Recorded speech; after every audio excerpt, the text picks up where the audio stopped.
Elizabeth Báthory. Hungarian Countess Elizabeth Báthory is thought to have murdered hundreds of young women in the early 17th century. 1560 to 1614. Countess Elizabeth Báthory, or Erzsébet Báthory, was a wealthy and powerful Hungarian noblewoman whose relations included an uncle who was King of Poland and a nephew who was Prince of Transylvania. In 1610 she was accused of gruesome acts of serial murder and confined to her home of Castle Kachtis, where she remained until her death. Báthory is reputed to have killed at least 600 victims, earning her a Guinness World Record for most prolific female murderer. Her actions resulted in a nickname of the Blood Countess, and may have been a source of inspiration for Bram Stoker's Dracula. However, it's possible Báthory was not guilty of all the crimes that have been laid at her feet. Early life and marriage. Báthory was born in Nyírbátor, Hungary, on August 7, 1560. At the age of 11, Báthory, who was considered a beautiful and well-educated girl, became engaged to Count Ferenc Nadasdy. Some accounts of her life include her giving birth to an illegitimate child, fathered by another man, before her marriage. A 15-year-old Báthory married Nadasdy on May 8, 1575. The couple's first child was born 10 years later, in 1585.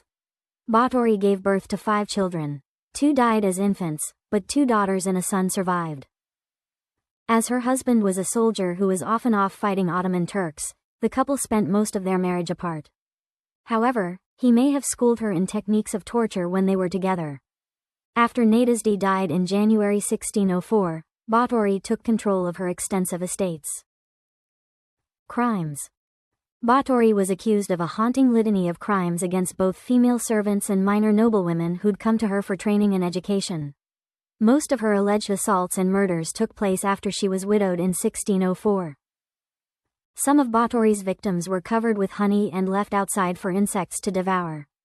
During colder parts of the year, young women might be stripped naked and forced into deadly ice baths.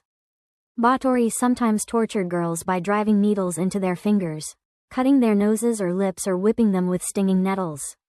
She would bite shoulders and breasts, as well as burning the flesh, including the genitals, of some victims.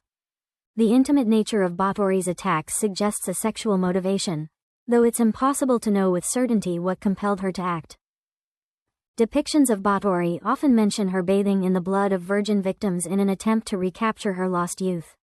However, this depraved action isn't backed up by contemporaneous witness accounts, which otherwise didn't shy away from gore. The first mention of Báthory's bloodbaths came 100 years after her death and thus seems to be an invention. Capture. On December 29, 1610, Count Georg Thurzo, who oversaw judicial matters as the Lord Palatine of Hungary, arrived at Báthory's Castle Kachtis to investigate the Countess' alleged crimes against women of noble birth. Any mistreatment of servants was not a concern to authorities. He reportedly surprised Báthory in the middle of tormenting a victim and in response immediately imprisoned her in her home. Her high status meant she would not be jailed as a common criminal. 4 of Báthory's servants, 3 females and 1 male, were then arrested, questioned, and subjected to torture. Their court proceedings began early in January 1611.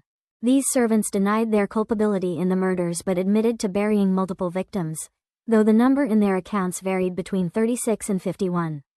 In addition to shifting blame to their mistress and each other, they also implicated a deceased servant, Darvulia, who'd served as a maid and governess. 2 of the women and the male servant were sentenced to death, which was quickly carried out. The 4th was spared immediate execution. What happened to her afterward is unknown. Another woman, who'd supposedly used magic to aid Báthory, was also soon killed. After these executions, Thurzo continued to investigate the Countess. One witness stated that Báthory herself had listed 650 victims in her papers, though the number of victims varied in other testimonials and the Countess' exact death toll remains unknown. The evidence gathered by Thurzo also included 289 witness statements. Isolation. As a member of a powerful family, Báthory was not put on trial. Instead, she was isolated, perhaps walled up, in Castle Kachtis, where she remained until her death in 1614. As she was not convicted of a crime, Báthory's holdings passed to family members instead of being seized. Innocent or guilty? The evidence against Báthory has flaws. Of 289 witness accounts, more than 250 offered either hearsay or no information whatsoever. The testimony that BATHORY had listed 650 victims was a second-hand accounting of what a court official had discovered, yet the official who'd supposedly seen this information didn't testify. Many of the witnesses who spoke against BATHORY were beholden to Thurzo, who oversaw the entire investigation. And the fact that BATHORY's servants were tortured makes their confessions unreliable. Why might BATHORY have been subject to outside machinations? Imprisonment allowed family members to take control of the powerful widow's possessions. Her sons-in-law knew beforehand that her arrest was coming. The Habsburg court owed her money they didn't want to pay. And BATHORY's support of her nephew Prince Gabor Báthory of Transylvania, who was in conflict with the ruling Habsburgs, potentially placed her in danger. However, it's unlikely BATHORY was completely innocent. In 1602 a priest wrote a letter that discussed the excessive cruelty exhibited by BATHORY and her husband towards their servants. The testimony against BATHORY could have included true tales about how harshly she acted with lower classes. Such acts weren't illegal at the time. BATHORY was only punished because her victims were said to have included noblewomen, but would still make BATHORY responsible for many ruined lives. Death. The body of a 54-year-old BATHORY was found on August 21, 1614, in Castle Kachtis, located in present-day Slovakia, where she'd been imprisoned since 1610. She was initially buried in the crypt on her estate, but her body was likely moved afterward.